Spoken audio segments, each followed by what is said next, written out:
Welcome to the 13th lecture of the subject Structure Analysis.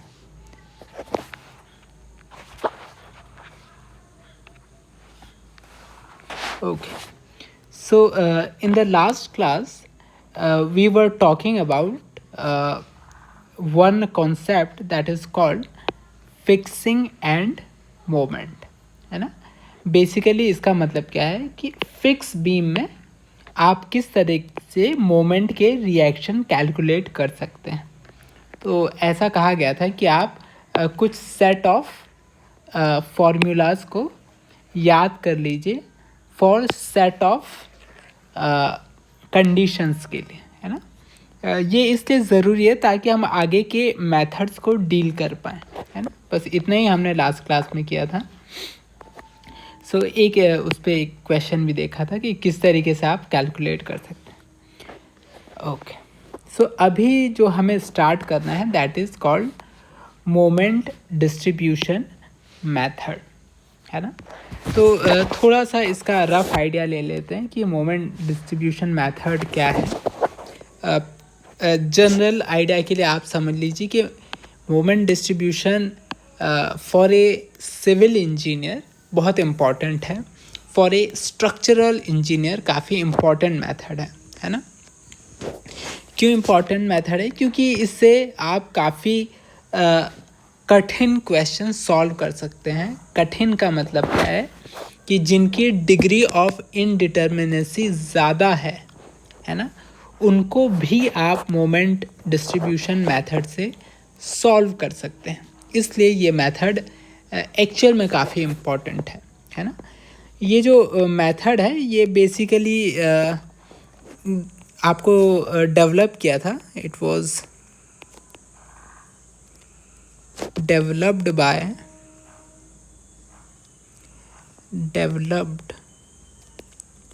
Bye Hardy cross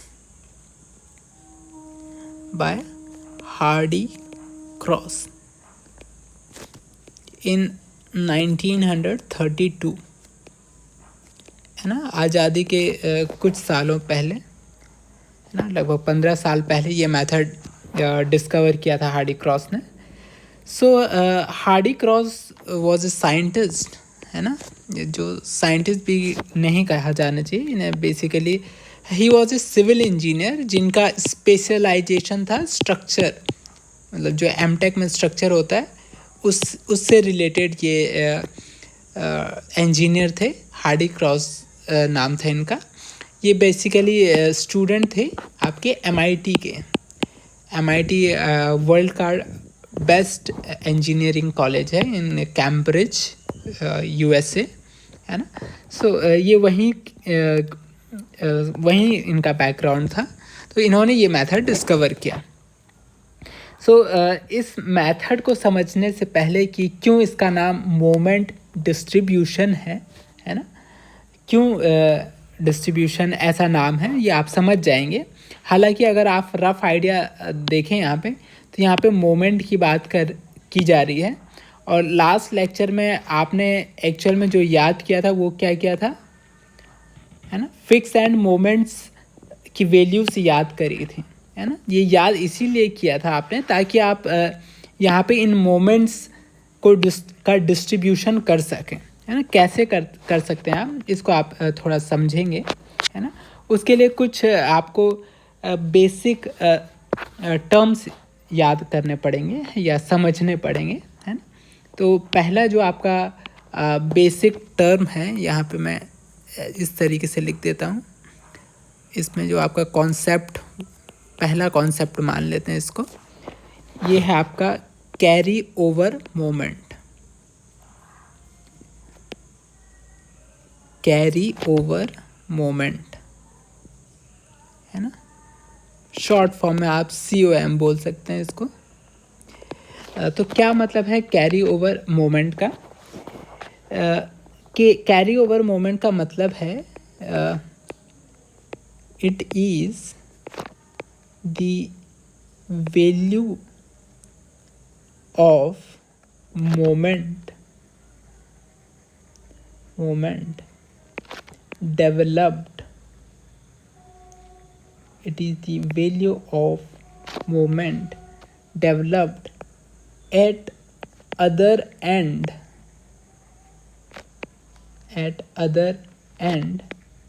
when a moment is applied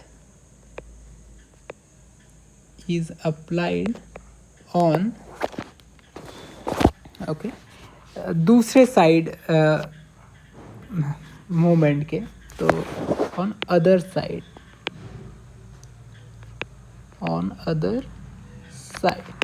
इसको मैं थोड़ा wordings change कर देता हूँ, eight one and कर देता हूँ, है ना। क्या मतलब है इसका कि अगर आप किसी बीम की एक साइड मोमेंट लगाते हैं तो दूसरे साइड कितना मोमेंट होगा, है ना, ये इसका मतलब है। एग्ज़ाम्पल के लिए आप इस तरीके से समझ सकते हैं कि लेटर से आप एक ऐसा केस की बात करें, एक पर्टिकुलर केस ले लें। ये सब केस आप याद रख सकते हैं, आपको याद होना चाहिए, है ना। लेटर से पहला केस क्या है कि when far end is fixed, है ना, जब आपका फार एंड फिक्स है। तो यहाँ पे दो टर्म वो यूज़ करते हैं, एक को आप बोलते हैं फार एंड बोलते हैं, है ना, एक को ये बोलते हैं फार एंड, एक को बोलते हैं नियर एंड। दो टर्म यूज़ करते हैं, क्या मतलब है इन दोनों का आप समझ जाएंगे। सो लेट अस से कि आपके पास एक बीम है ना, लेट अस से कि आपके पास एक इस तरीके से बीम है ना, इस तरीके से बीम है। इस बीम में अगर आप कोई मोमेंट लगाते हैं, लेट अस से आपने क्या किया, एक मोमेंट इस पे लगाया, लेट अस से आपने यहाँ पे एक मोमेंट लगाया, है ना, जिसकी वैल्यू क्या थी, m थी, है ना। इस तरीके से आपने मोमेंट लगाया। तो इस एंड पे, है ना, ये इस तरीके से आपने लोड लगा दिया। इसको आप, ये क्या है, m क्या है, अप्लाइड मोमेंट, कि आपने लगाया, अप्लाइड लोड या अप्लाइड मोमेंट, है ना, आपने m को अप्लाई किया, है ना। तो इस सपोर्ट पे, दूसरे सपोर्ट पे कितना मोमेंट डेवलप होगा, है ना, कितना मोमेंट डेवलप होगा। तो इसको आप कोई भी एक मेथड से सॉल्व कर सकते हैं ना, किसी भी एक मेथड से सॉल्व कर सकते हैं। तो जब आप सॉल्व करोगे, है ना, सॉल्व करने के बाद आपको पता चलेगा कि यहाँ पे जो मोमेंट आ रहा है ना, ये जो मोमेंट डेवलप हो रहा है, इसकी वैल्यू होगी m/2, है ना। इसकी वैल्यू क्या होगी, m/2 होगी। ये कहने का मतलब, अगर आप इसको एंड ए बोलो, इसको एंड बी बोलो, तो यहाँ पे जो ma रिएक्शन है उसकी वैल्यू निकल के आएगी कितनी, m/2। कहने का मतलब है आपने लोड कितना लगाया, m लगाया, रिएक्शन कितना डेवलप हुआ, m/2 हुआ, है ना। ये सॉल्व करने पे आपको ऐसा रिजल्ट मिलेगा, है ना। तो इनका ये इस तरीके से कहते हैं कि जो जहाँ पे आपने लोड लगाया, उसको ये बोलते हैं क्या, नियर एंड। जहाँ पे लोड लगाया उसको ये क्या बोलते हैं, नियर एंड। नियर एंड का मतलब क्या है, यहाँ पे बी है, लोड आपने कहाँ पे लगाया, बी के ऊपर लगाया। और जो दूसरा एंड है उसको ये बोलते हैं क्या, फार एंड, है ना। यहाँ पे फार एंड क्या है, ए है ना। ये डिफाइन किससे हो रहा है, इस अप्लाइड मोमेंट से हो रहा है। तो ये बोल रहे हैं कि जब आपने क्या किया, लोड लगाया m, तो दूसरे साइड पे कितना रिएक्शन आया इसके कंपैरिजन में। तो यहाँ m लगाया तो यहाँ पे कितना आ गया, उसका हाफ ट्रांसफ़र हो गया, है ना। कैलकुलेट करने पे क्या हुआ, हाफ आया। तो ये बोल रहे हैं कि भैया ये हाफ ट्रांसफ़र हो गया, है ना। तो ये बोलते हैं कि जब आपका क्या हो, फार एंड क्या हो, फिक्स हो, है ना। जब फार एंड क्या हो, फिक्स हो, तो कैरी ओवर मोमेंट कितना होता है, हाफ होता है, आधा होता है ना, m/2 होता है। तो ये क्या बोल रहे हैं कि ऐसे केस में कैरी ओवर मोमेंट जो होता है वो कितना होता है, m/2। जितना आप अप्लाई करेंगे उसका आधा, है ना। आप डेफिनेशन भी देखें तो क्या लिखा है, it is a value of moment develop at one and, है ना, कब, when a moment is applied on the other and. जब यहाँ पे मोमेंट अप्लाई किया तो यहाँ पे कितना मोमेंट डेवलप हुआ, तो यहाँ पे कैरी ओवर मोमेंट कितना हो गया, m/2, है ना। तो आप किसी भी दूसरे मेथड का यूज़ करके ये कैलकुलेट कर सकते हैं ना, ये वैल्यू, है ना। तो हालांकि आप इसको आप फ़िलहाल के लिए याद रखिए, so it will be easier, है ना। तो यहाँ पे कैरी ओवर मोमेंट कितना हो गया आपका, m/2। सेकंड केस क्या हो सकता है कि अभी तो फार एंड क्या था, फिक्स था, है ना।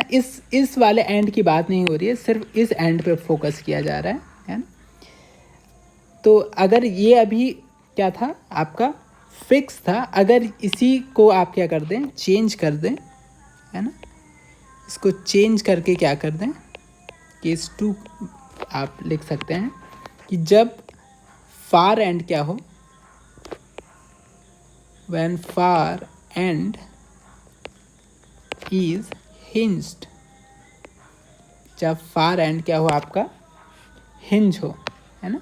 तो उसके लिए आप डायग्राम ड्रॉ कर सकते हैं कि लेट अस से कि हमारी ये बीम है, ये इस तरीके से आपकी बीम है ना, ये ए है, ये क्या है, बी है ना। और यहाँ पे आप क्या करें, एक मोमेंट m को अप्लाई करें, है ना। m क्या है आपका, अप्लाइड मोमेंट या अप्लाइड लोड, है ना। तो आपने ये अप्लाई किया तो आपके दूसरे एंड पे, है ना, आपके दूसरे एंड पे लेटर से इसका नाम क्या है, नियर, ये क्या हो गया आपका, नियर एंड हो गया, ये क्या हो गया आपका, फार एंड हो गया, है ना। तो दूसरे एंड पे कितना रिएक्शन आया, है ना, दूसरे एंड पे कितना रिएक्शन आया, चूँकि ये हिंज सपोर्ट है, तो हिंज सपोर्ट पे अगर आप मोमेंट का तो रिएक्शन कोई डेवलप होता नहीं है ना। इसका मतलब है कि ये जो MA का जो रिएक्शन है ये तो डेवलप होता नहीं है। हिंज सपोर्ट पे तो कितना आएगा, एक हॉरिजॉन्टल रिएक्शन होता है, एक वर्टिकल रिएक्शन होता है, तो MA की वैल्यू तो क्या होगी, 0 होगी, है ना। तो इसका मतलब है कि यहाँ पे अगर फार एंड आपका हिंज है तो कैरी ओवर मोमेंट जो होगा वो क्या होगा, 0 होगा, है ना, क्योंकि अदर साइड जो कैरी हो रहा है, जो कैरी ओवर जा रहा है वो कितना है, 0 है, MA की वैल्यू क्या है, 0 है। तो आप इस तरीके से याद रख सकते हैं, है ना। और क्या केस हो सकता है आपका, है ना। तीसरा और आखिरी केस हो सकता है आपका, तीसरा और आखिरी केस आपका है जब आपकी बीम क्या हो, कैंटिलीवर हो, है ना, फॉर कैंटिलीवर।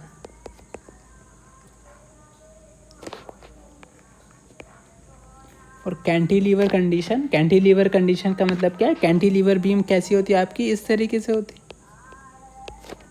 है ना, इस तरीके से होती है। लेटर से ये एंड A है, लेटर से ये एंड B है। लेटर से आपने कोई मोमेंट यहाँ पे अप्लाई करी, आपने M को क्या किया, अप्लाई किया, ये क्या है आपकी अप्लाइड लोड या फिर अप्लाइड मोमेंट, एक ही बात है, लोड की जगह, फोर्स की जगह आपने क्या किया, मोमेंट अप्लाई किया। तो ये इस तरीके से हो गया। तो जब आप सॉल्व करोगे तो यहाँ पे जो वैल्यू आएगी वो कितनी आएगी, है ना। यहाँ पे MA जो रिएक्शन होगा, जो यहाँ पे रिएक्शन निकालेंगे आप, ये क्या आपका नियर एंड हो गया। नियर एंड का मतलब क्या है, जहाँ पे आपने लोड लगाया, फार एंड क्या हो गया, दूसरा साइड, है ना। तो फार एंड पे जब आप कैलकुलेट करोगे एम ए की वैल्यू, तो एम ए की वैल्यू जब आप कैलकुलेट करोगे तो एम ए की वैल्यू क्या होगी, इस तरीके से निकल के आएगी, है ना। एम ए की वैल्यू कितनी निकल के आएगी, एकदम बराबर निकल के आएगी किसकी, एम की। बस क्या होगा, दोनों का डायरेक्शन अपोजिट होगा, है ना। आप देखेंगे ये डायरेक्शन क्या है आपका, एंटी क्लॉकवाइज है, और ये डायरेक्शन क्या है, क्लॉकवाइज है ना। इस तरीके से निकल के आएगा। तो एम ए की वैल्यू क्या निकल के आएगी आपकी, एम, लेकिन दोनों की डायरेक्शन क्या है, अलग अलग है। डायरेक्शन अलग है तो इसका मतलब है एक को आप प्लस लिख सकते हैं, एक को आप माइनस लिख सकते हैं, है ना। इसका मतलब क्या है कि यहाँ पे जो कैरी ओवर मोमेंट है वो कितना है, माइनस एम। माइनस का क्या मतलब है, अपोजिट डायरेक्शन, है ना। माइनस का मतलब क्या है, नेगेटिव साइन का मतलब क्या है, इम्प्लाइज ऑपोजिट डायरेक्शन, है ना।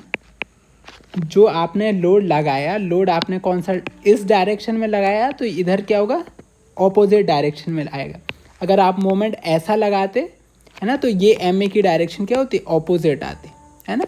इस तरीके से ऊपर आप देखेंगे तो ये डायरेक्शन क्या है आपकी, एंटी क्लॉकवाइज है, तो ये डायरेक्शन भी क्या है, एंटी क्लॉकवाइज है ना। ऊपर वाले में देखेंगे आप, ये डायरेक्शन क्या है आपकी, एंटी क्लॉकवाइज है, ये डायरेक्शन भी क्या है, एंटी क्लॉकवाइज है, इसलिए ये क्या है, पॉजिटिव साइन है ना। तो ये आप ध्यान रखेंगे। तो ये जो टर्म है कैरी ओवर मोमेंट का मतलब क्या है कि इधर मोमेंट लगाओ तो कैरी इधर कितना आएगा, है ना। तो बेसिकली ये जो वैल्यू आई ये सॉल्व करने पे आई है ना। तो चूँकि आपको काफ़ी ये आप देख चुके हैं तो आई एज्यूम कि ये सॉल्वेबल हैं। हालांकि आपको ये वैल्यूज़ याद करनी है ना, याद किए बिना आप आगे बढ़ नहीं पाएंगे, है ना। तो ये क्या हो गया आपका, हो गया आपका कैरी ओवर मोमेंट। अब इसी से मिलता जुलता एक और टर्म है ना, इसी से मिलता जुलता एक और टर्म है, तो इसको मैं कॉन्सेप्ट 2 बोल देता हूँ। कॉन्सेप्ट 2 जो है आपका, इसको आप बोलते हैं कैरी ओवर फैक्टर। ये अगर आप पहला कॉन्सेप्ट समझ गए तो ये बिल्कुल सेम ही है, इसमें कुछ अलग नहीं है ना। ये क्या है, कैरी ओवर फैक्टर है ना। इसका क्या मतलब है, इसका अगेन आपके यही 3 केस के लिए फैक्टर उन्होंने कैलकुलेट कर दिया है। तो मैं इसी को कॉपी कर लेता हूँ, या फिर है ना, ओके।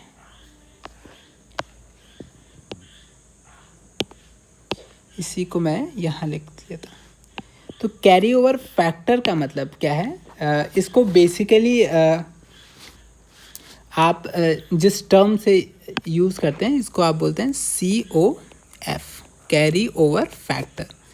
कैरी ओवर फैक्टर का मतलब है क्या है, इसका मतलब है कि carry over moment divided by applied moment.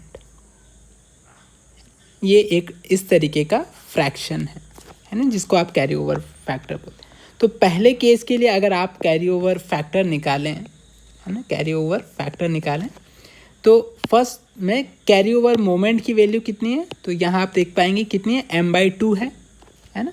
तो कैरी ओवर फैक्टर की वैल्यू कितनी है, m/2 है ना। अप्लाइड मोमेंट की वैल्यू कितनी है, अप्लाइड मोमेंट की वैल्यू कितनी है, ये है m है, तो ये कितनी है, m है। तो कैरी ओवर फैक्टर कितना हो गया, 1/2। इसका मतलब क्या है कि जितनी भी मोमेंट आप यहाँ लगाएंगे, है ना, उसका हाफ इधर आ जाएगा। कब ऐसा होगा, जब आपका दूसरा एंड क्या हो, फिक्स हो, है ना। अगर इधर का एंड फिक्स है तो इधर आप जो भी मोमेंट लगाएंगे उसका हाफ इधर आ जाएगा। ये बेसिक मीनिंग है इसका, है ना। तो ये केस 1 हो गया।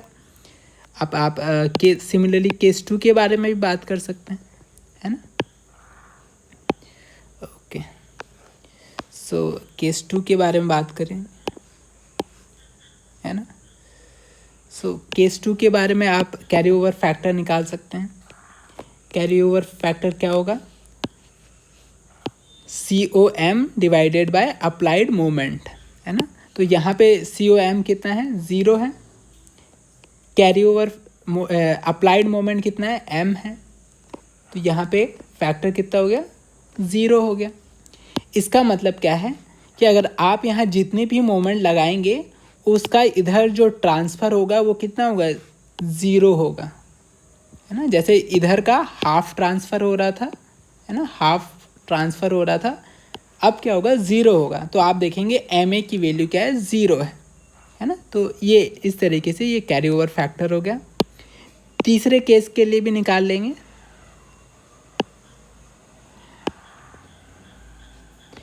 है ना। तीसरे केस की बात कर लेते हैं। ओके,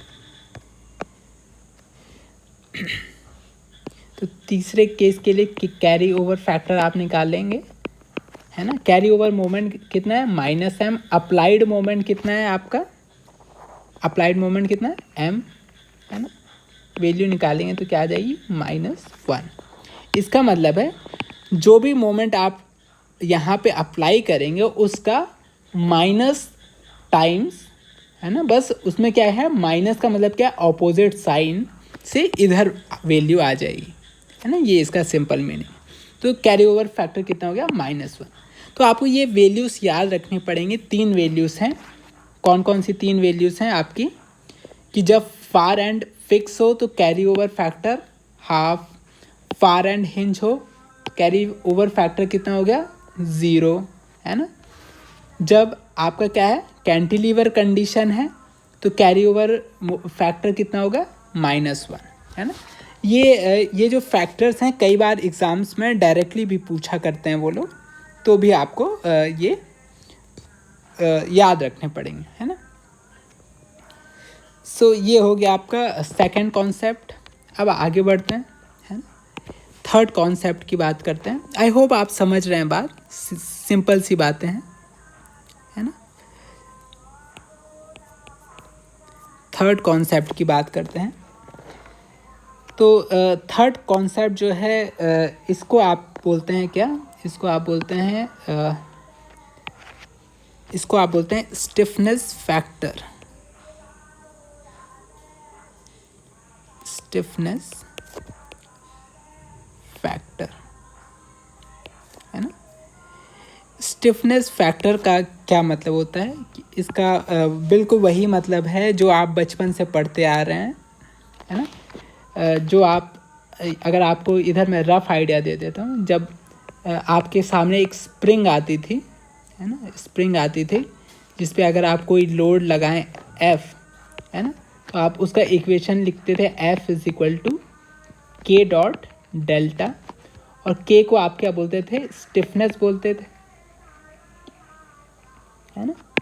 फोर्स लगाया तो फोर्स की डायरेक्शन में डिस्प्लेसमेंट, है ना, तो इसको क्या बोलते थे आप, स्टिफनेस बोलते थे। तो K क्या हो गया, बेसिकली आपका फोर्स पर यूनिट डिफ्लेक्शन। तो ये तो क्या है, आपका फोर्स के टर्म में है।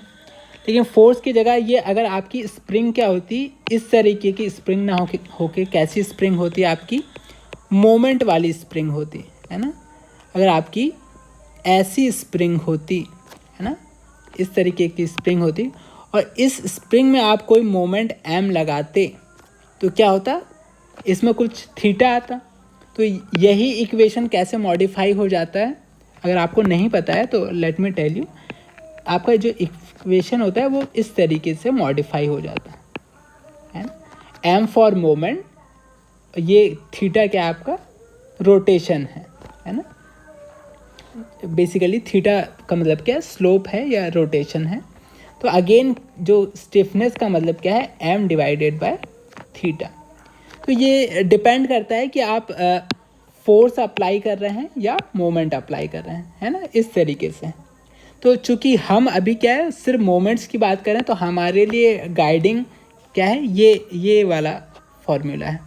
तो अगर आप स्टिफनेस देखेंगे तो क्या होगा, मोमेंट फॉर एवरी थीटा, है ना। अगर आप थीटा की वैल्यू 1 रख दें तो के की वैल्यू क्या हो जाएगी, एम के बराबर हो जाएगी। तो उसी से डेफिनेशन वहीं से हमने बना रखा है ना, वहीं से हमने डेफिनेशन बना रखा है। क्या है, it is moment, it is the moment required to produce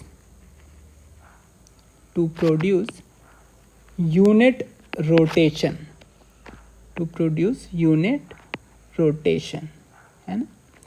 अब ध्यान रखिएगा ये सब जो चीज़ें हैं, है ना, ये सब जो चीज़ें हैं, सॉरी, ये सब चीज़ें क्या है, ये स्प्रिंग के लिए है ना। एक क्या आपकी मोमेंट स्प्रिंग है, एक क्या है आपकी फोर्स स्प्रिंग है। लेकिन यहाँ पे जो हम बात कर रहे हैं ये किसके लिए बात कर रहे हैं, फॉर बीम्स एंड फ्रेम्स, है ना। तो यहाँ पे थोड़ा सा वैल्यूज़ में चेंज आ जाएगा और कुछ नहीं होगा। कॉन्सेप्ट तो वही है, आप जो बचपन से पढ़ते आ रहे हैं, है ना। कैसे होगा आप इस तरीके से समझिए। लेटर से कि आपका जो पहला वाला केस है उसी पे बात करते हैं ना, जो आपने इधर जो केसेस स्टडी किए हैं ना, इन्हीं के बारे में बात करते हैं। कि पहला केस क्या था कि आपका फार एंड फिक्स है ना। तो ऐसे में स्टिफनेस फैक्टर का क्या मतलब है, तो आप इस तरीके से समझिए। लेटर से वही केस बना लेते हैं, है ना। पहला केस क्या है कि when far and is fixed, when far and is fixed. इसका मतलब क्या है कि अगर आप इस तरीके से एक बीम बनाएं, है ना, इस तरीके से एक बीम बनाएं, ये इसका एंड ए है, ये इसका दूसरा एंड क्या है, लेटर से बी है। इस एंड पे लेटर से आप क्या करें, एक मोमेंट एम को अप्लाई करें। जैसे ही आप मोमेंट एम अप्लाई करेंगे, इसका मतलब इसको आप क्या बोलेंगे, नियर एंड बोलेंगे, इसको आप क्या बोलेंगे, फार एंड बोलेंगे, है ना। तो जब आप इस तरीके से लोड अप्लाई करोगे तो ये बीम आपकी कुछ इस तरीके से डिफ्लेक्ट होगी, है ना, कुछ इस तरीके से डिफ्लेक्ट होगी। और यहाँ पे कुछ थीटा आएगा, है ना, पॉइंट बी पे भी कुछ थीटा डेवलप होगा, कुछ सारा बीम कुछ वैल्यू से बैंड होगा। तो जब आप इस थीटा बी की वैल्यू कैलकुलेट करोगे, कैलकुलेट कैसे कर सकते हो, जो आपने सबसे पहले मोमेंट एरिया मेथड पढ़ा, तो आप मोमेंट एरिया मेथड का यूज़ करके ये थीटा बी की वैल्यू कैलकुलेट कर सकते हो, है ना। तो जब आप इस थीटा बी की वैल्यू जब आप कैलकुलेट करोगे तो आपकी थीटा बी की वैल्यू किस तरीके से आएगी, है ना। आपकी थीटा बी की वैल्यू कुछ इस तरीके से आएगी। बेसिकली कुछ आप ओवरऑल अगर आप वो देखें, है ना, तो इस तरीके से आएगी आपकी M L divided by 4EI, कुछ इस तरीके से आएगी, है ना। जब आप कैलकुलेट करोगे तो इस तरीके से निकल के आएगी। अगर आप स्ट्रेंथ ऑफ मटेरियल सब्जेक्ट पढ़ रहे हैं या इंट्रोडक्शन टू सॉलिड मैकेनिक्स पढ़ रहे हैं, तो वहाँ पे जो मैक्यूले मेथड है या डबल इंटीग्रल मेथड है ना, डबल डिफरेंशिएबल मेथड है ना, उसका यूज़ करके भी आप थीटा भी निकाल सकते हो। तो जब आप अगर आप इसको इस फॉर्मेट में लेके आओ, है ना, कि मोमेंट डिवाइडेड बाय थीटा, और थीटा की वैल्यू कितनी, 1, है ना, थीटा की वैल्यू क्या है, 1 है। तो अगर आप थीटा की वैल्यू 1 लिखो तो m की वैल्यू क्या आ जाएगी, 4EI डिवाइडेड बाय L, है ना। जैसे यहाँ पे आप समझो ना, तो k की वैल्यू क्या हो जाएगी, m के बराबर हो जाएगी, और एम ही क्या है आपका, के है। के का मतलब क्या है आपका, स्टिफनेस है। तो यहाँ पे हमने क्या किया, थीटा की वैल्यू क्या रखी, 1 रखी। यूनिट थीटा के लिए हमने देखा कि कितना मोमेंट अप्लाई करोगे तो थीटा आएगा। तो ये जो है यही क्या है आपका, स्टिफनेस है ना, यही क्या है आपका, स्टिफनेस है। तो ये देखिए बहुत सारी चीज़ें होती हैं जो हम कैलकुलेट कर सकते हैं, लेकिन है ना हमें स्पीड बढ़ाने के लिए बहुत सारी वैल्यू याद करनी पड़ती हैं, है ना। तो ये वैल्यू भी आप याद कर सकते हैं, है ना। ये वैल्यूज़ आपके लिए काफ़ी हेल्पफुल होंगी फ्यूचर में, है ना। देखिए इस तरीके से होता है कि जो स्टूडेंट होते हैं वो बहुत टाइप के होते हैं, है ना। जो मैं आपको अगर तरीका बताऊं तो जो सबसे स्टार्टिंग के स्टूडेंट होते हैं वो क्या करते हैं कि हर चीज़ को कैलकुलेट करते हैं, है ना, कुछ भी वैल्यू को याद नहीं करते हैं, है ना। लेवल 1 में जब होते हैं स्टूडेंट तो वो क्या करते हैं, सारी वैल्यूज़ को कैलकुलेट करते हैं, है ना। फिर सेकंड लेवल के स्टूडेंट होते हैं वो क्या करते हैं, वो रिमेंबर कर लेते हैं, हर चीज़ को याद कर लेते हैं, है ना। एक क्या होता है खुद कैलकुलेट करता है तभी, है ना। और सेकंड स्टूडेंट क्या करता है, रिमेंबर करता है ना। 2 टाइप के स्टूडेंट होते हैं, है ना। इसको लेवल ए बोलें, लेवल बी बोलें। तो अगर इसमें से बोलें कि कौन सा स्टूडेंट बेटर है तो हमेशा ये स्टूडेंट बेटर है जो कैलकुलेट करता है ना। लेकिन एग्ज़ाम में जब भी वो एग्ज़ाम देने जाएगा तो हमेशा ये स्टूडेंट अच्छा परफॉर्म करेगा, है ना। ये स्टूडेंट अच्छा परफॉर्म करेगा, क्यों, क्योंकि उसको चीज़ें याद हैं, वो इंस्टेंटली आंसर कर पाएगा, बहुत कम टाइम पे आंसर कर रहा होगा। लेकिन ये स्टूडेंट ज़्यादा टाइम ले रहा होगा।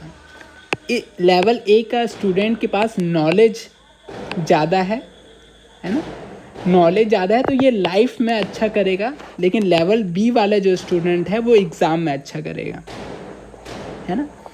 तो अगर आपको दोनों में अच्छा करना है, अगर आपको एक्चुअल में अच्छे लेवल पे पहुंचना है तो आप क्या करिए, पहले कैलकुलेट करना सीखिए। जब आप ये सीख जाएं कैलकुलेट करना तो उसके बाद क्या कर लीजिए, आप रिमेंबर कर लीजिए, है ना।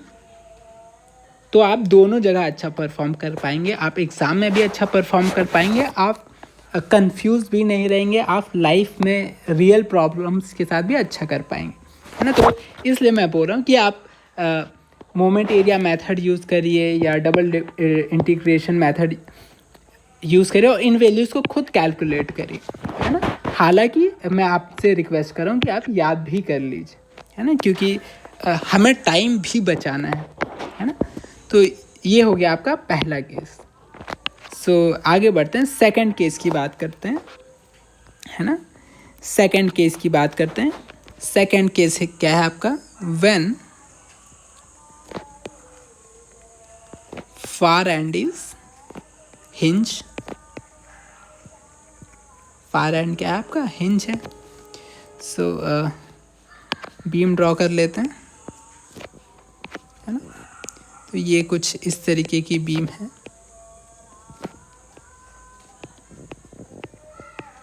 ना, इस तरीके की बीम है। इस पे आपने क्या किया, एक एम को अप्लाई किया। ये एम क्या है, अप्लाइड मोमेंट है। जैसे ही आप अप्लाइड मोमेंट इस एंड पे अप्लाई करते हैं, जैसे ही एंड बी पे अप्लाई करते हैं तो आप बी एंड को क्या बोलेंगे, नियर एंड, है ना।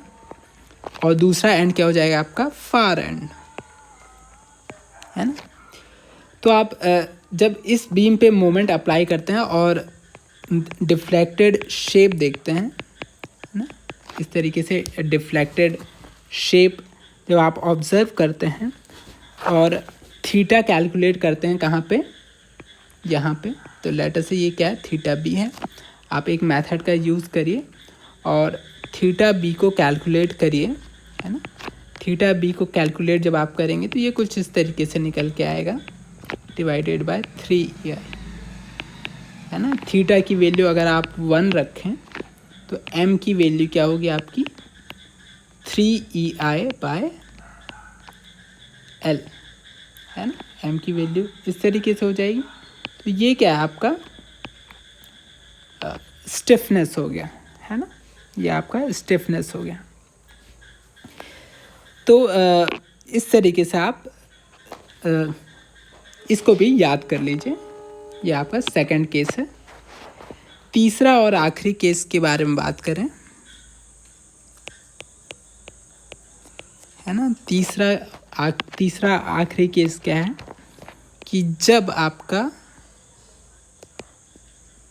when far end is free, है ना, जब आपका फार एंड क्या है, फ्री है ना, जब दूसरा एंड क्या है, फ्री है ना, दूसरा एंड क्या है आपका फ्री है। तो आप यहाँ पे इस तरीके से याद रखिए कि स्टिफनेस क्या है, स्टिफनेस कितनी होगी इसकी, 0 होगी, है ना, स्टिफनेस 0 होगी। क्यों 0 होगी आप समझ जाएंगे अभी। ऐसा मैं क्यों बोल रहा हूँ, लेटर से आप एग्जांपल यहाँ पे देखिए कि लेटर से ये एक फ्रेम है, कुछ इस तरीके से आपकी फ्रेम है ना, कुछ इस तरीके से आपकी फ्रेम है ना, कुछ इस तरीके से फ्रेम है। और आपने क्या किया, यहाँ पे m को अप्लाई कर दिया, है ना। जैसे ही m आपने अप्लाई किया तो ये जो एंड है क्या, ये एंड जो b है ना, ये एंड b कुछ ऐसा रोटेट हो जाएगा,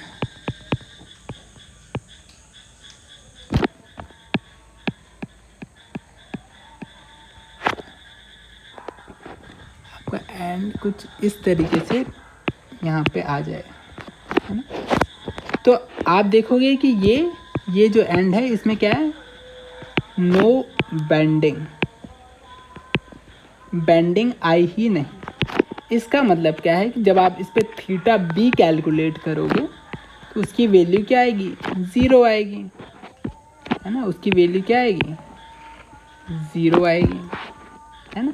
तो अगर थीटा बी 0 आ रहा है, इसका मतलब क्या है, अगर m इज इक्वल टू के थीटा बी होता, है ना, और थीटा अगर आपको ऐसा मोमेंट चाहिए जो क्या करे, थीटा प्रोड्यूस करे सम वैल्यू, और थीटा की वैल्यू ही 0 है, तो आप इसका मतलब क्या है, आपको m की वैल्यू क्या चाहिए, 0 ही चाहिए, है ना। 0 मोमेंट पे ही वो उसमें 0 रोटेशन होगा, है ना। तो इस तरीके से आप समझ सकते हैं ना। तो थीटा बी क्या हो गया, 0 हो गया, यानी कि यहाँ पे स्टिफनेस क्या हो गया, 0 हो गया, है ना। तो इस तरीके से आप समझ सकते हैं ना। तो ये आपका स्टिफनेस की बात हो गई। आई होप आप समझ गए हैं। देन ये क्या हो गया, आपका थर्ड कॉन्सेप्ट था ना। नाउ अभी जो हम बात कर रहे थे ना, ये स्टिफनेस की बात कर रहे थे, या स्टिफनेस फैक्टर आप बोल सकते हैं। जो आपका फोर्थ आपका जो कॉन्सेप्ट है ना, आपका जो फोर्थ कॉन्सेप्ट है, ये आपका एक्चुअली ज़्यादा इम्पॉर्टेंट है, हालांकि सब कुछ रिलेटेड है। आपका जो फोर्थ कॉन्सेप्ट है, this is called relative stiffness. This is called relative stiffness, है ना। इसका मतलब है कि रिलेटिव तरीके से आपका स्टिफनेस होगा। तो क्या मतलब है इसका, आप इस तरीके से समझिए। इसका मतलब क्या है, अगर आप यहाँ पे देखें रिलेटिव स्टिफनेस में यहाँ पे वर्ड यूज़ करूँ, है ना, हालांकि इसको ये जो यूज़ करते हैं ये के यूज़ करते हैं, है ना, के यूज़ करते हैं। तो इस रिलेटिव स्टिफनेस को अगर आपको कैलकुलेट करना है तो इसका मतलब क्या है, stiffness of current beam, stiffness of या करंट बीम की जगह given beam of given beam, है ना। इस तरीके से समझिए कि जो भी बीम आपको दी गई है इसको आपको कंपेयर किससे करना है ना। इसको कंपेयर किससे करना है आपको, स्टिफनेस ऑफ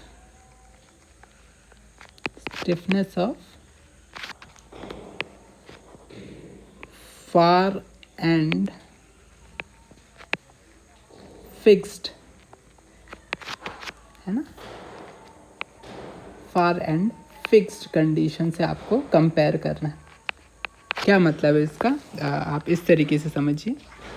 ये जो आपका पहला ये जो क्या था, फार एंड फिक्स्ड वाला था, इससे आपको कंपेयर करना है ना। इससे आपको कंपेयर करना है ना। तो कंपैरिजन, इसको मैं रेशो के टर्म में ना लिख के मैं आपको जनरलाइज टर्म में लिख देता हूँ ताकि आप वैल्यू कैलकुलेट करने लगेंगे।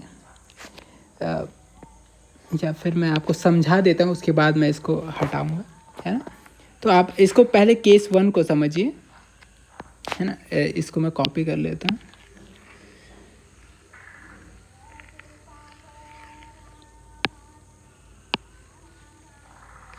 है ना। अगर आप यहाँ पे कैलकुलेट करें, केस 1 के लिए आप क्या कैलकुलेट करें, रिलेटिव स्टिफनेस कैलकुलेट करें, है ना। रिलेटिव स्टिफनेस कैलकुलेट करें तो अगेन आप सेकंड केस से ज़्यादा अच्छे से समझ जाएंगे। यहाँ पे अगर आप के कैलकुलेट करें तो ये क्या निकल के आएगा, एक्चुअली में इसको कंपेयर किससे करना है, फार एंड फिक्स से कंपेयर करना। तो यहाँ पे तो ऑलरेडी फार एंड फिक्स है, यानी ऊपर भी सेम है नीचे भी सेम है। इसका मतलब है कि आप फैक्टर्स को उतना इम्पोर्टेंस, मतलब ये जो टर्म है ना 4, है ना, आप इस पे फोकस कर रहे हैं, ना कि इस पर्टिकुलर टर्म पे फोकस कर रहे हैं, है ना। तो फॉर द करंट कंडीशन में आपको सेकंड एग्जांपल में आप ज़्यादा अच्छे से समझ जाएंगे। This is given as I divided by L, है ना। क्यों, क्योंकि जो चीज़ ऊपर है वही चीज़ क्या है, नीचे है। इसमें ऊपर क्या है, गिवन बीम है, और गिवन बीम क्या है, ये वाली कंडीशन है, यानी कि यही वाली कंडीशन है। इससे वो डायरेक्टली क्या हो गया, जो ऊपर है वही नीचे है, इसलिए क्या है, ये इस तरीके से लिखा गया, है ना। सेकंड केस से आप बात समझ जाएंगे, है ना। अगर आप सेकंड केस को यहाँ पे देखें,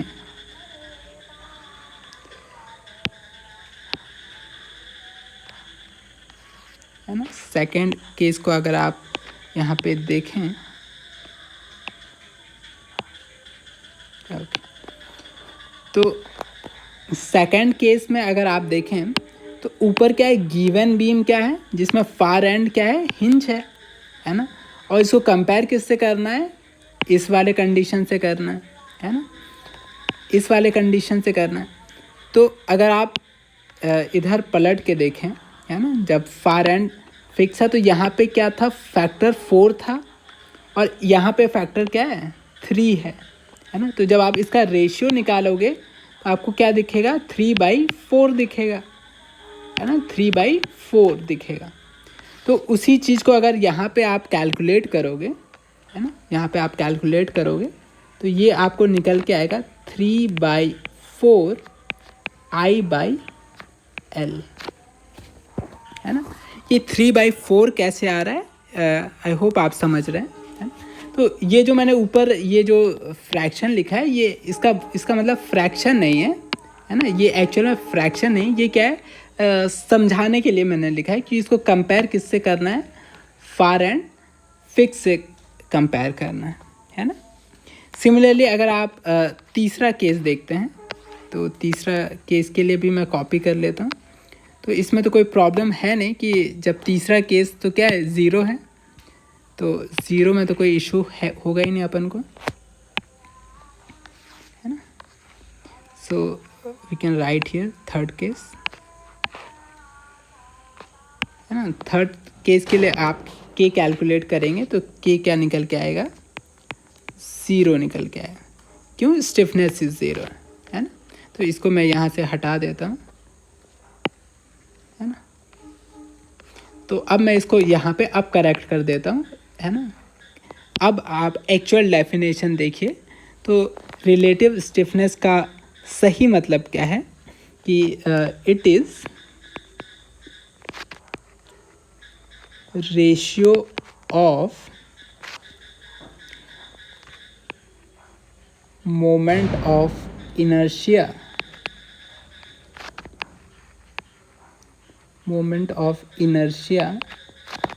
टू लेंथ ऑफ बीम,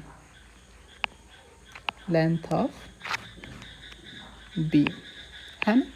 इसलिए ये क्या है, यहाँ पे I/L आपको दिख रहा है, और आप आगे बढ़ेंगे तो सामने एक फैक्टर आपको 3/4 दिख रहा है, और इधर तो क्या है आपका 0 ही है ना। तो ये 3/4 जो फैक्टर आया है वो कैसे आया है, कंपैरेटिव स्टडी है कि आपको फिक्स्ड फार एंड फिक्स्ड से कंपेयर करना है ना। ऐसा हम क्यों कर रहे हैं, ये भी इम्पॉर्टेंट क्वेश्चन है ना, क्यों हम कर रहे हैं। तो बेसिकली हम अभी मोमेंट डिस्ट्रीब्यूशन का बेस बना रहे हैं कि मोमेंट डिस्ट्रीब्यूशन मेथड जो है ये किस तरीके से आपका काम करता है ना।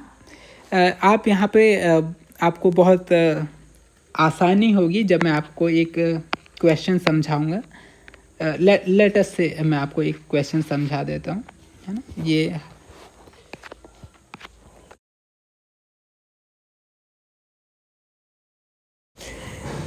लेट अस से आपका एक इस तरीके से एक बीम है, एक ऐसा स्ट्रक्चर है,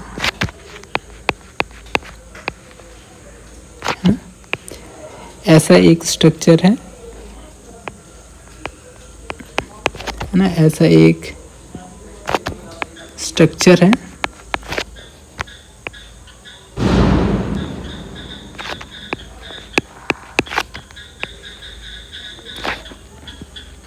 ओके, ये क्या है, फ्री एंड है।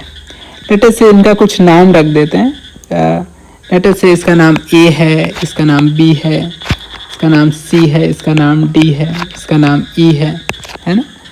और सेंटर पे जो पॉइंट है इसका नाम लेट अस से क्या है, O है, और इस पे ऐसा एक मोमेंट अप्लाई हुआ है, कहाँ पे, O पे, है ना। आपसे पूछा है कि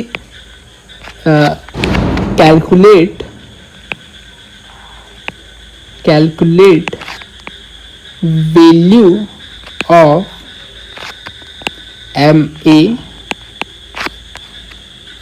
MB, MC, MD, ME। इस तरीके से आपको कैलकुलेट करने को बोला है ना। MA का मतलब क्या है, सपोर्ट A पे रिएक्शन की वैल्यू। तो अगर आप इसको सॉल्व करने बैठेंगे तो it is very tough question. क्यों? क्योंकि इसकी जो डिग्री ऑफ स्टैटिक इनडिटर्मिनेसी है वो आप कैलकुलेट करोगे तो कितनी निकल के आएगी, 5 and 2 7 निकल के आएगी, है ना, 7 निकल के आएगी। तो it is very tough question. 7 आपको एक्स्ट्रा इक्वेशन बनाने इस क्वेश्चन को सॉल्व करने के लिए। लेकिन तब तक जब तक आप मोमेंट डिस्ट्रीब्यूशन का यूज़ नहीं कर रहे, है ना। अगर आप मोमेंट डिस्ट्रीब्यूशन मेथड का यूज़ करेंगे तो ये सेम क्वेश्चन बहुत ही आसानी से सॉल्व हो जाएगा। कैसे सॉल्व हो जाएगा आप सब कुछ समझ जाएंगे, है ना। मैं इसी क्वेश्चन को थोड़ा नीचे ड्रॉ कर लेता हूँ, है ना। तो अभी तक आपने जो जो पढ़ा है उसका आपको यूज़ करना है ना। तो उससे पहले आपको एक जो आपने जो लास्ट में जो ये टर्म पढ़ा, that is called relative stiffness, है ना। इसी को थोड़ा सा मैं इस क्वेश्चन को सॉल्व करने से मुझे थोड़ा सा बेस और चाहिए, है ना। तो मैं एक आखिरी कॉन्सेप्ट और इंट्रोड्यूस कर देता हूँ, फिर आप क्वेश्चन सॉल्व करेंगे। So last question is last concept is concept 5, है ना। 5th कॉन्सेप्ट है जिसको आप बोलते हैं क्या, डिस्ट्रीब्यूशन फैक्टर, डिस्ट्रीब्यूशन फैक्टर, या फिर आप इसको शॉर्ट में DF बोल सकते हैं। तो ये टर्म आपको याद, थोड़ा आप जल्दी से याद कर लीजिए ताकि आप इजीली समझ पाएं, है ना। तो इसका मतलब क्या है, इसका पहले डेफिनेशन लिख लेते हैं फिर मतलब की बात करते हैं। It is ratio of applied moment, है ना। It is ratio of applied moment, okay. थोड़ा सा मैं इसको चेंज करूंगा लैंग्वेज को। It is ratio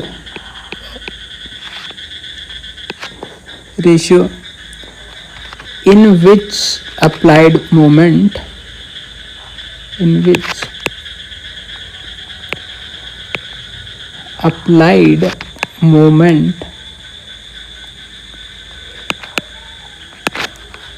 is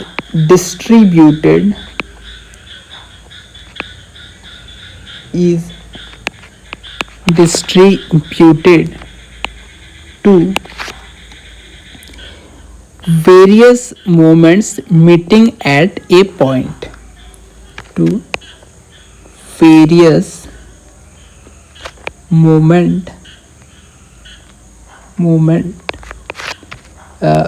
meeting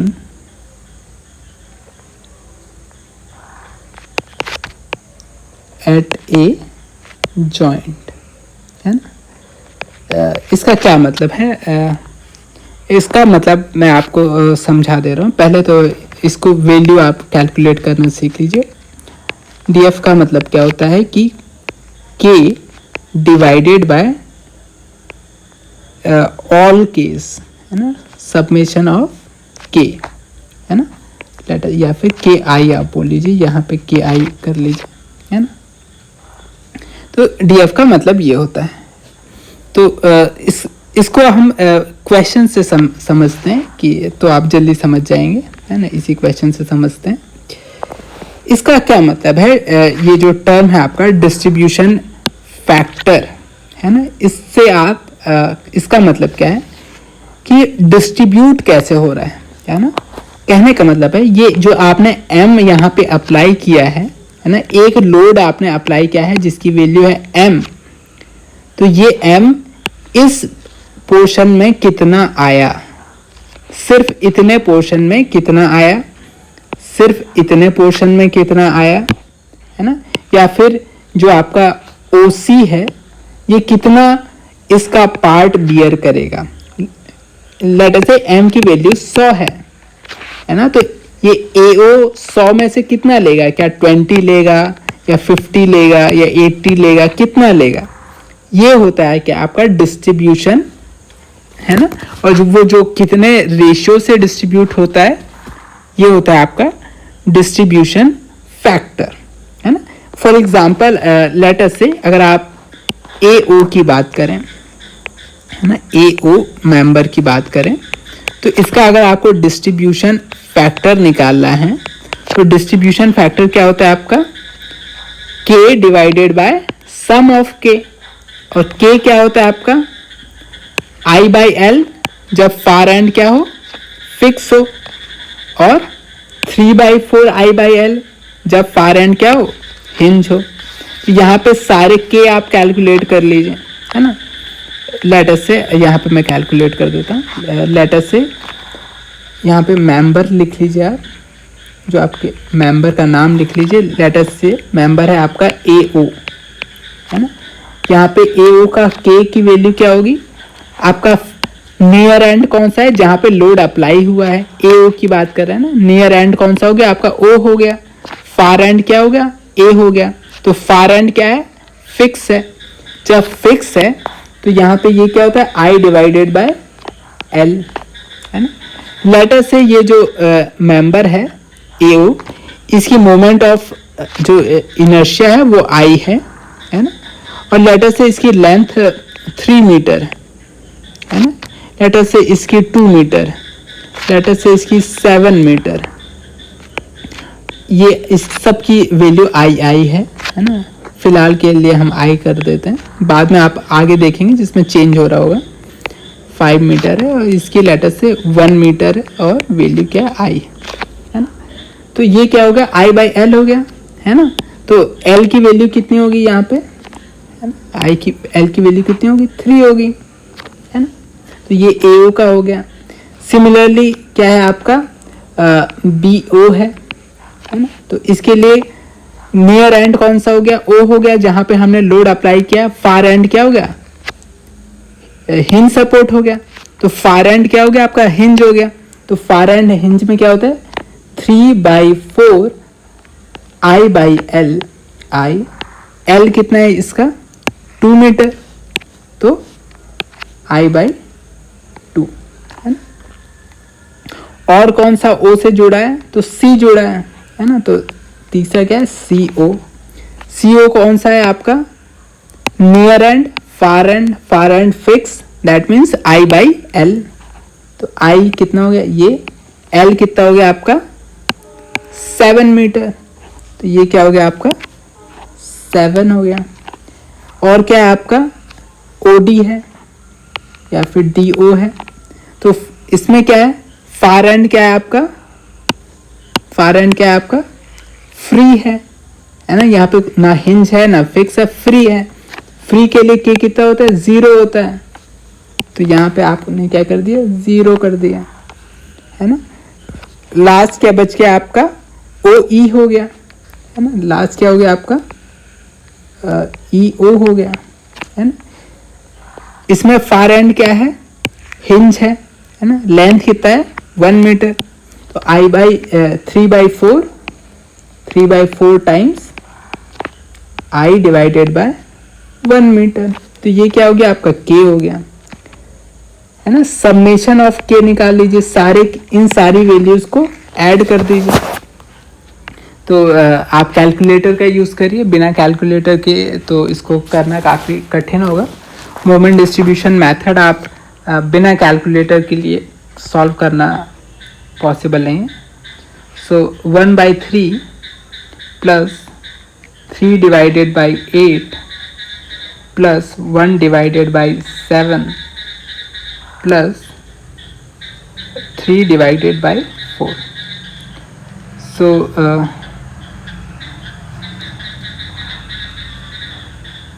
this is coming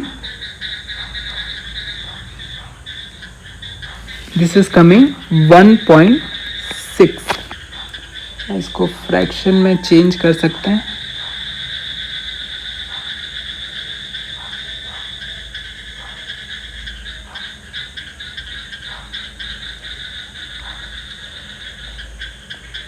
okay, so this is 1.6. अब ऐसे ही करिए. अगर आप डिस्ट्रीब्यूशन फैक्टर यहीं पे कैलकुलेट करेंगे तो डिस्ट्रीब्यूशन फैक्टर क्या होता है, डिस्ट्रीब्यूशन फैक्टर क्या होता है, के डिवाइडेड बाय समेशन के. तो अगर आप एओ के लिए कैलकुलेट करेंगे है ना, एओ के लिए कैलकुलेट करेंगे तो के कितना हो गया, सॉरी यहाँ पे मुझे आई और लिखना था, इनटू आई. सो ये क्या हो गया, एओ के लिए अगर आप डिस्ट्रीब्यूशन फैक्टर निकालेंगे तो क्या होगा, डिस्ट्रीब्यूशन फैक्टर क्या होता है, पीछे आप आइए, के डिवाइडेड बाय समेशन ऑफ के है ना, सॉरी.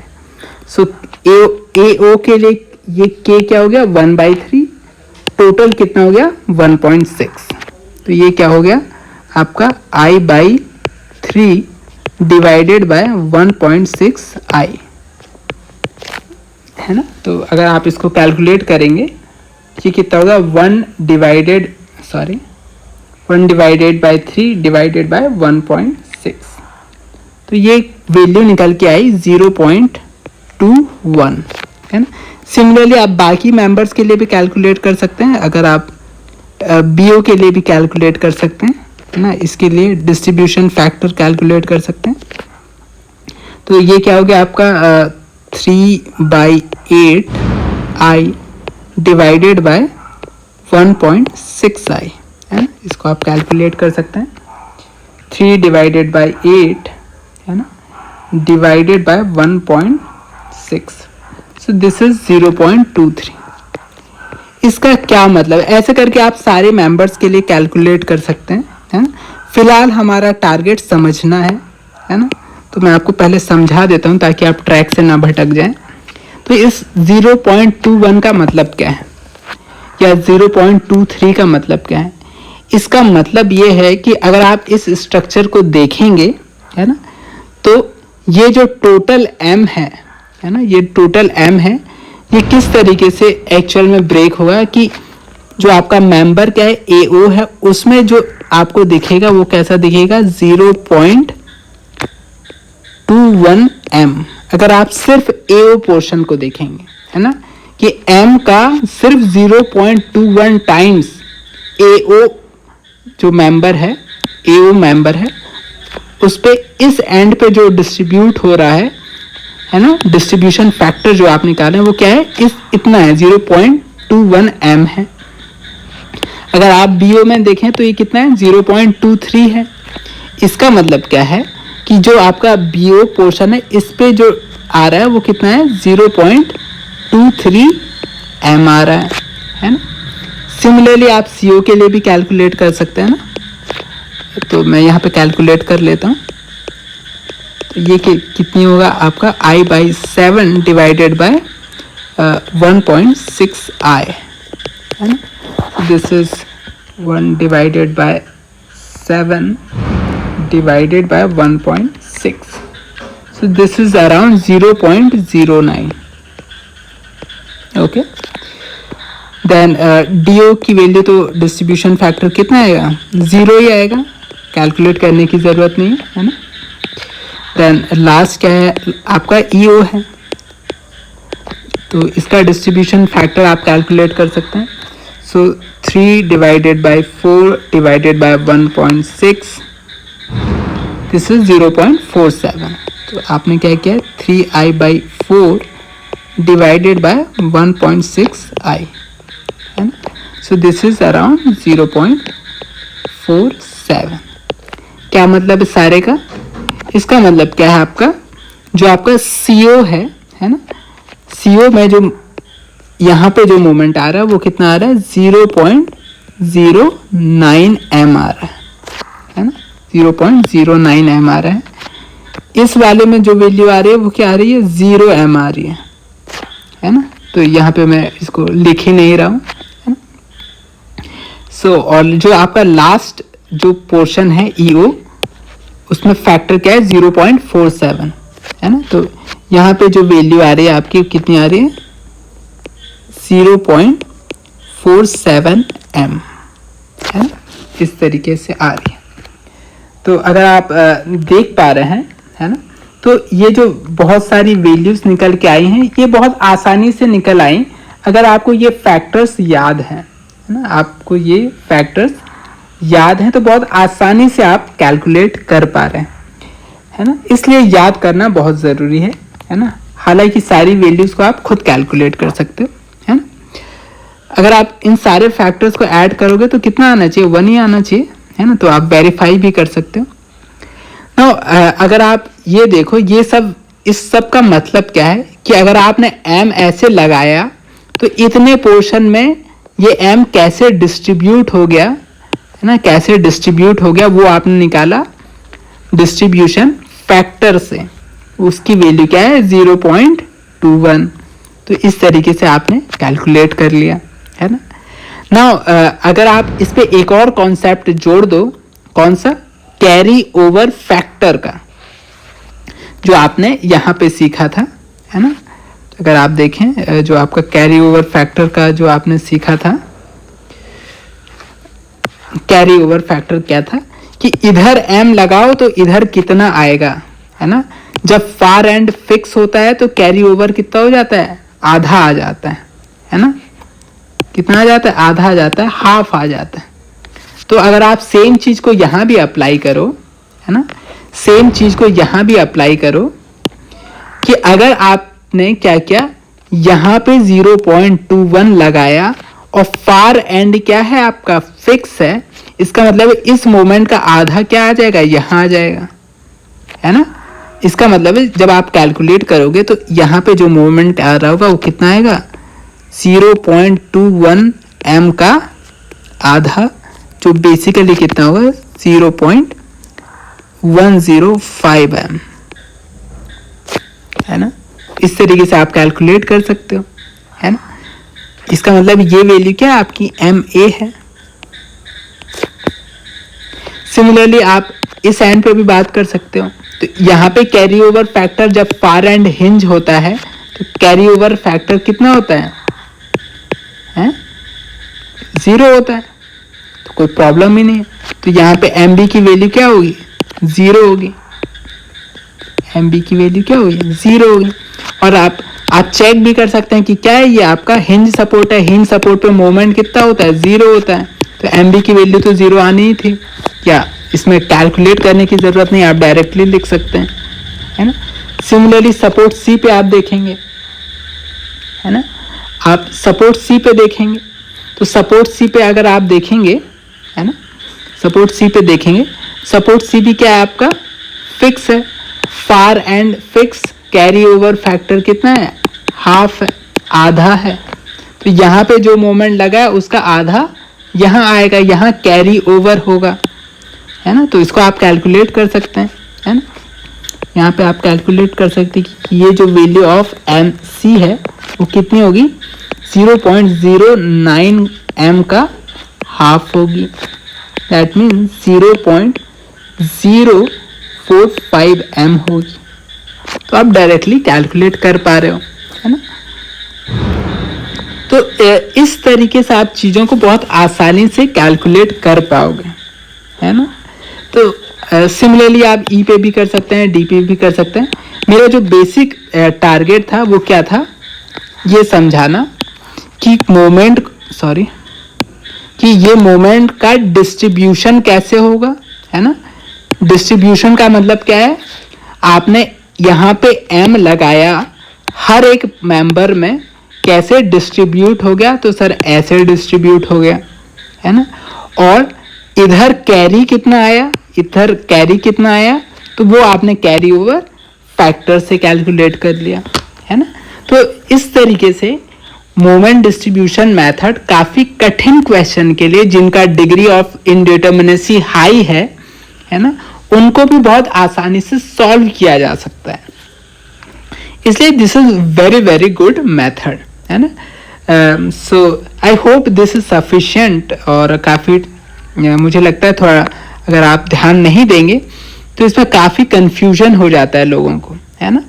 और मोमेंट डिस्ट्रीब्यूशन मेथड थोड़ा सा कंपैरेटिवली लेंदी होता है ना, काफ़ी लंबा होता है। तो थोड़ा आपको धीरे धीरे सॉल्व करना चाहिए शुरुआत में, है ना, क्योंकि अगर आप कुछ वैल्यूज को गलत कैलकुलेट कर देंगे और लंबा चौड़ा मेथड है तो आपका फाइनल आंसर तो गलत आना ही आना है। तो थोड़ा ध्यान रख के धीरे धीरे सॉल्व कर लीजिए। जब आपकी प्रैक्टिस अच्छी हो जाए, है ना, जब आप कॉन्फिडेंट हो जाए, उसके बाद आप अपनी स्पीड बढ़ाने की कोशिश करिए। शुरुआत में मैं आपसे रिक्वेस्ट करूंगा कि ज़्यादा आप एक दिन में ज़्यादा क्वेश्चन ट्राई ना करें, है ना, कम क्वेश्चन ट्राई करें और उनको बहुत धीरे धीरे करें और वापस जाके भी उन्हें चेक करें कि ये स्टेप कैसा आया, ये स्टेप कैसा है ना। So I hope this is sufficient for today, है ना, this sufficient for this lecture. आप ये थोड़ा एक बार देख लीजिए so that we can move in the next lecture. Okay, so thank you very much.